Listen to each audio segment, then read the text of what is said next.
and gentlemen, and welcome to the 8 o'clock main news. In tonight's headlines, the National Assembly Bureau discusses the latest local and regional developments and their impact on the country.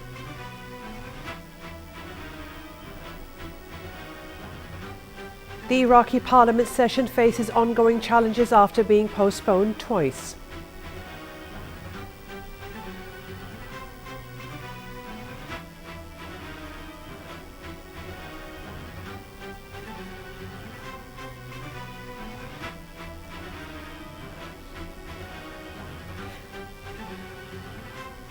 And heavy fighting breaks out between rival militias vying for control of Libya's main airport, killing at least 3 people.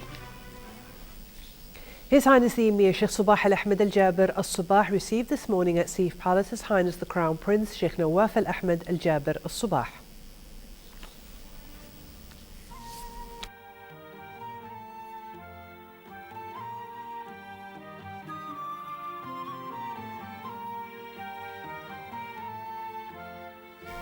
His Highness the Emir then received the National Assembly Speaker Marzouk Ali Al-Ghanem.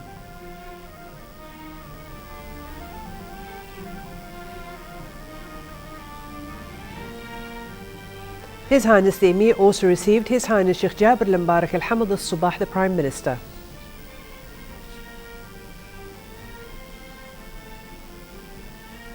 Finally, His Highness the Emir received the First Deputy Premier and Foreign Minister Sheikh Sabah Al-Khalid Al-Hamad Al-Sabah.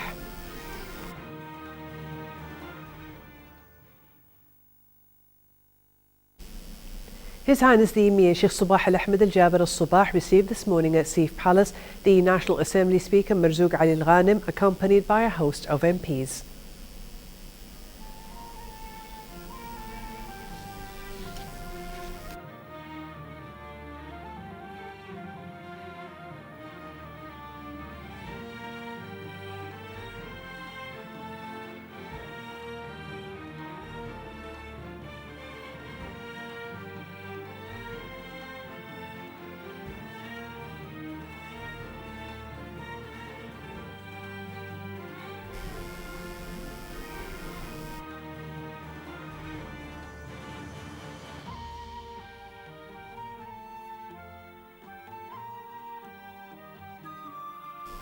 His Highness the Emir Sheikh Sabah Al-Ahmed Al-Jaber Al-Sabah received at noon today at Sif Palace the Chairman of the Public Anti-Corruption Authority, Advisor Abdul Rahman Nimish Nimish, and the authority's Deputy Chairman Riyad Ahmoud Al-Hajri.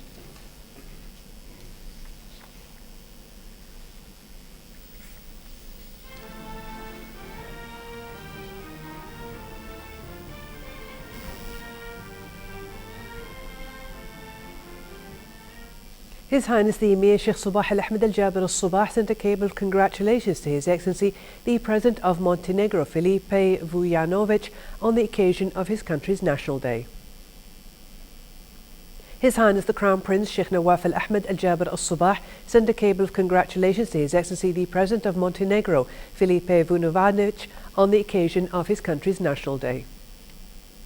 His Highness Sheikh Jaber Al-Mbarak Al-Hamad Al-Sabah, the Prime Minister, also sent a similar cable.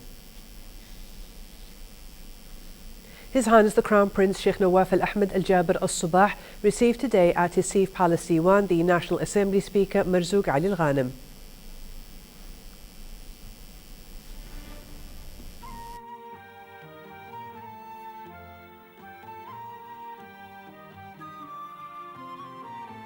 His Highness the Crown Prince then received His Highness Sheikh Jaber Al-Mbarak Al-Hamad Al-Sabah, the Prime Minister.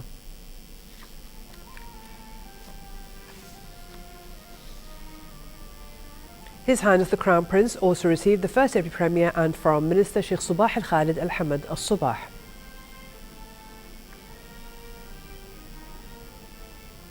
His Highness the Crown Prince later received the Deputy Premier, Minister of Interior and Acting Minister of Awqaf and Islamic Affairs Sheikh Mohammed Al-Khalid Al-Hamad Al-Sabah.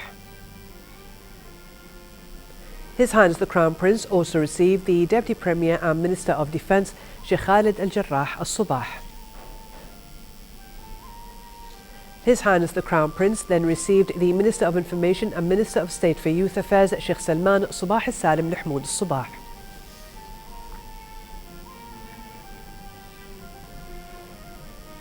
Finally, His Highness the Crown Prince received the Minister of State for Cabinet Affairs and Acting Minister of Justice, Sheikh Mohammed Abdullah Mbarak al-Subah. His Highness the Crown Prince Sheikh Nawaf al-Ahmed al-Jabir al-Subah received today at noon at his Seif Palace Diwan the National Assembly Speaker Marzouk Ali al-Ghanim along with a host of MPs. The meeting was attended by the head of His Highness the Crown Prince's Diwan, Sheikh Mbarak al-Faisal al-Saud al-Subah.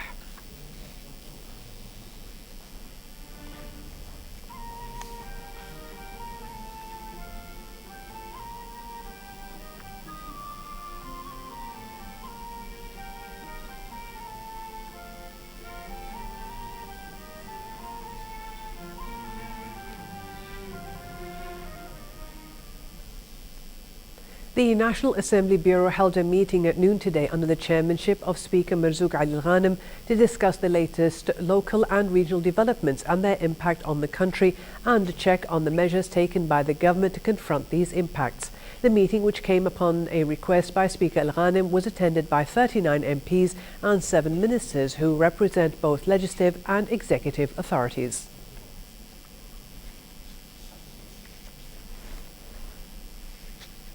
His Highness Sheikh Jabir al-Mbarak al-Hamad al-Subah, the Prime Minister, received today at Seif Palace the Ambassador of the United Kingdom and Northern Ireland to Kuwait, Frank Baker, on the end of his tenure.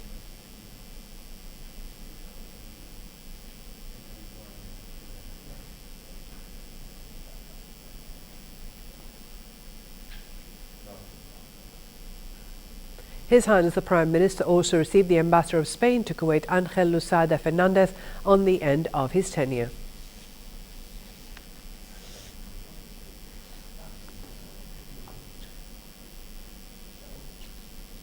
His Highness Sheikh Jabir al-Mbarak al-Hamad al-Subah, the Prime Minister, received today at Seif Palace the Ambassador of Jordan to Kuwait, Mohammed al-Kayed, who conveyed a written message to His Highness from the Jordanian Prime Minister, Dr. Abdullah Nasur. The message dealt with bilateral relations and means of boosting them in all domains.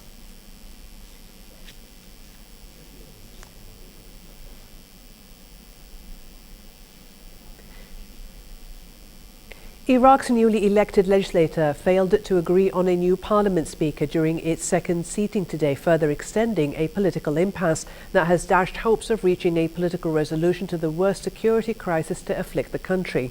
Parliamentarians met briefly but adjourned almost immediately after Mehdi Hafiz, the legislature's interim speaker, announced that deputies hadn't yet reached an agreement on a new speaker, as the next session will be held on Tuesday. According to the UN's envoy to Iraq, failing to move forward on electing a new speaker, a new president and a new government risks plunging the country into chaos. The country's constitution obliges parliament members to select a speaker during its first sitting, but the body continued to meet without a new speaker in violation of the charter. Explosions and gunfire have been heard around the international airport in Libya's capital as airlines have cancelled some international flights. The fighting erupted this morning, though it was unclear who was involved. Libya has seen fierce fighting between rival militias since the 2011 civil war that toppled Muammar al-Gaddafi. Earlier, authorities said that the airport was going to be handed over into government control. The government largely relies on the same militias to police the streets as its security forces remain in disarray. The violence comes as the country awaits the results of the June 25th parliamentary elections. Officials and Libya's partners had hoped the vote would give a push to state building and ease political tensions. Kuwait's National Council for Culture, Arts and Letters organised its annual public Gregorian celebration at the National Library of Kuwait, which was attended by various public figures headed by the Chief of the Consultative Committee of the National Library, Dr. Kafia Ramadan. Many families attended the event with their children who enjoyed various prize competitions and entertaining segments. Here is more on the event in this report by Salim El-Kindari. Kuwait's National Council for Cultural Arts and Letters selected the National Library of Kuwait to host its public Gregorian Festival for this year. The head of the Consultative Committee of the National Library of Kuwait, Dr. and author Kafia Ramadan, announced in the press conference that the event this year was organized not only for children but also for the adults, with valuable prizes, with the goal to inform the public about the various GCC authors of children's books and various other intellectual productions that serves the children mainly. Dr. Ramadan also thanked His Excellency Minister of Information and Minister of State for Youth Affairs for his full support to the library, which is considered one of the important cultural beacons for all cultural productions that preserves the national heritage of Kuwait and the rest of the Islamic and Arabic legacy. From the National Library of Kuwait, this is Salim Kandiri reporting for the English News.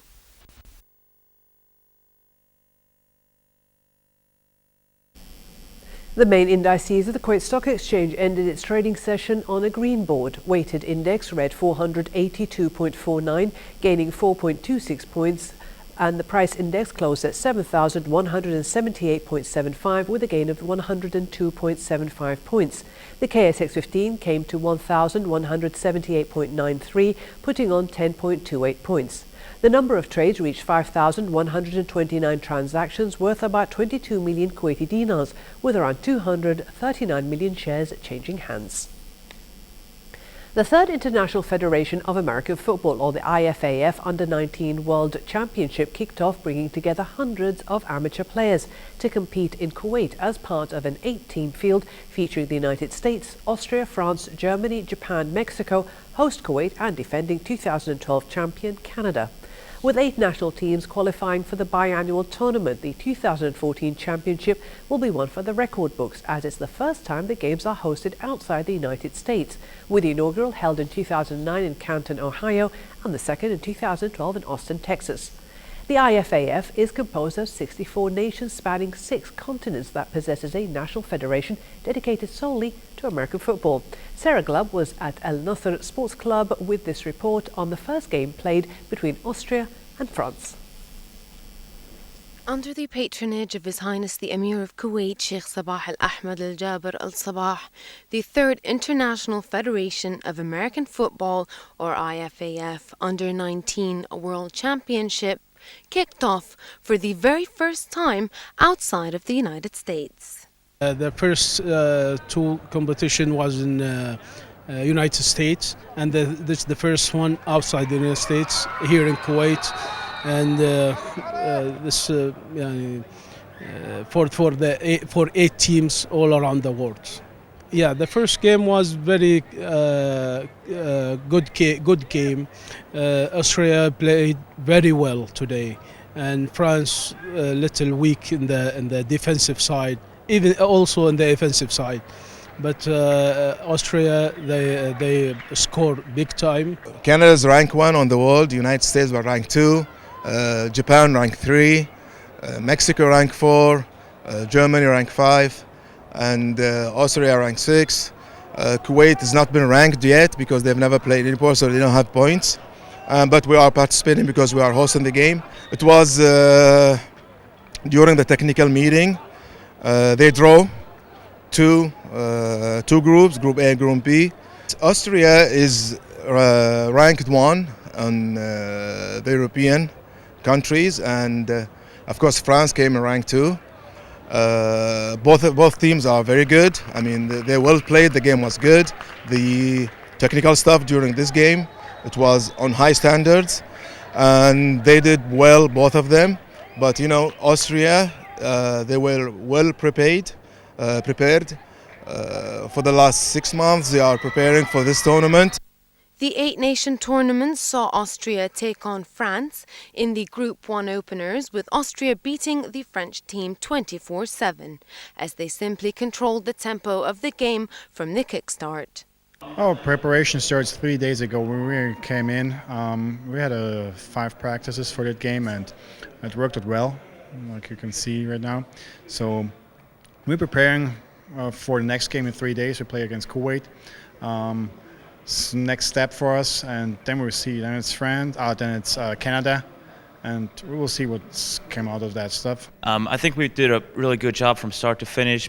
We were very well prepared and executed our game plan just like the coaches wanted us to, and we could be happier right now. But now we're up to the next games and to Kuwait and to Canada, so we'll see what's up. We are just beaten by better than us. I mean, Austria today was better, and physically, technically, tactically. They beat us. The first half was really tough for us. It was 17-0, and second half was better because there was some fight spirit in the second half. So the second half was better, but the game was done, and so we try to forget that game and work on next game in Canada. Really proud to be here, and everybody is trying to help us, and we are really warmly welcome, and it's really good. I hope that we'll share good moments with people from the organization. Simultaneously, at Al Salmiya Sports Club, the U.S. team, one of the favorites to win the championship, smashed Mexico 49-14 in the second group opener.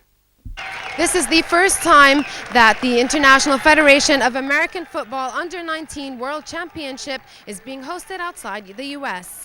And bearing the hot Kuwaiti summer, Austria took on France, with Team Austria coming out victorious and with high expectations for their next game up against Kuwait. From the Al Nasser Sports Club Stadium, this is Sarah Glubb reporting for English News.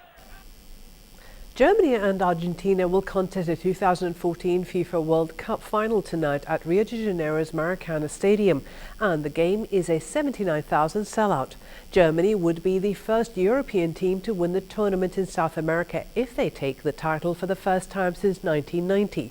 If Argentina triumph, it would be an end to a 28-year wait for World Cup glory since they beat West Germany in 1986. More on the following report by Haya Al-Umran.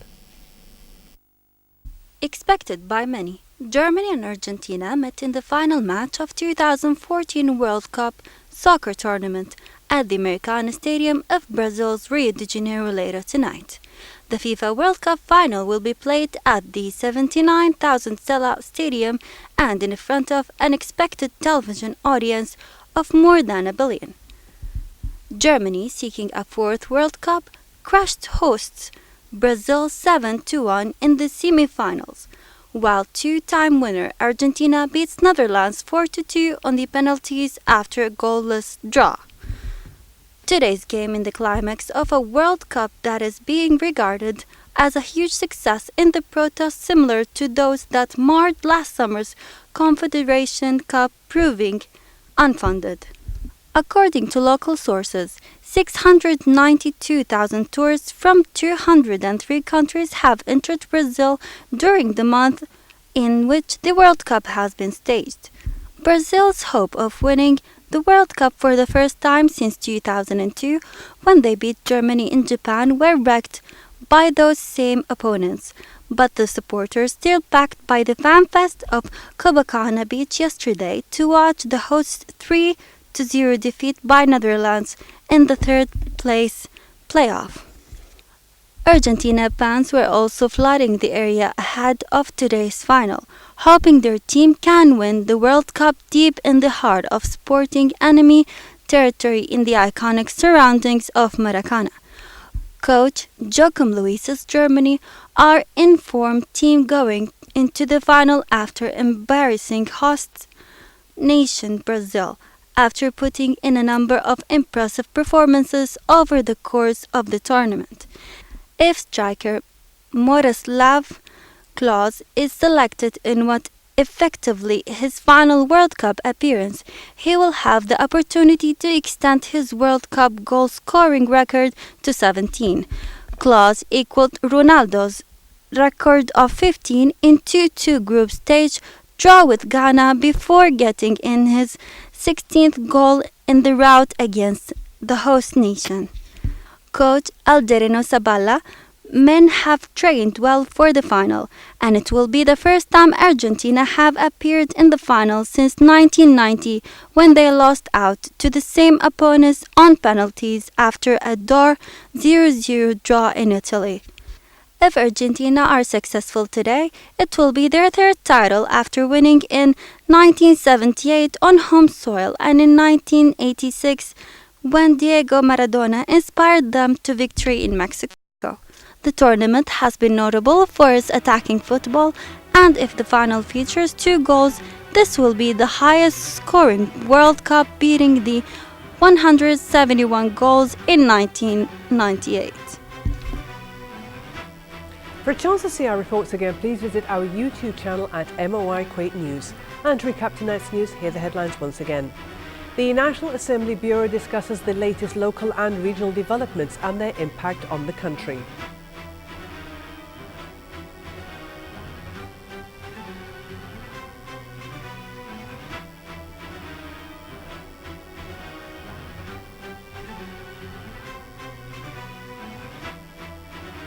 The Iraqi parliamentary session faces ongoing challenges after being postponed twice.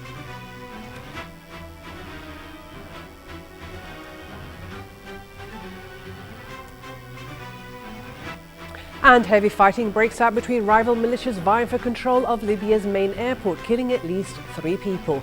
Thank you for joining us.